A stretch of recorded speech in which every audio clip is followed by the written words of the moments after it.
আচ্ছা কি সমস্যা তোর? তুই ওকে এখানে কেন নিয়ে আসছিস? এখানে কেমনি এসছি? হ্যাঁ, তুই তো আমার হাতে কট খেয়ে গেছো। কি সুন্দর কটটা দিলাম। কালকে তুই কি চাস যে এলাকার সবার সামনে তোরে কয়ে দিই এইসব বিষয়ে? ডাক দিই তাহলে, এই আসো আসো, এদিকে আসো। তুই কিন্তু আমাকে ভুলেও আগাছা নিস। আমি কিন্তু বড় একটা সিন্ডিকেটের সদস্য। আমার সাথে যদি লাগতে আসিস তোর অনেক বড় ক্ষতি হয়ে যাবে, মাথায় রাখিস। ওরে বাবারে, বড় সিন্ডিকেটের সদস্য। হ্যাঁ, এরকম থ্রেট টেট দিয়ে না আমার হাতে কোনো লাভ নাই, ঠিক আছে?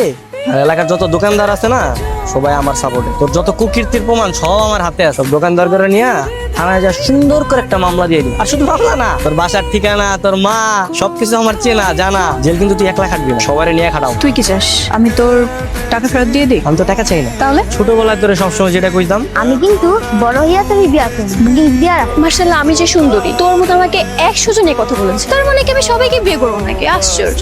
আজব, তুই সবারই কেন বিয়ে করতে যাবি? তুই আমারে বিয়ে করবি? এই যে তোর হাত দেখি, ছোটবেলাতে যে তোরে চিহ্ন দিয়া বুক করে রাখছি।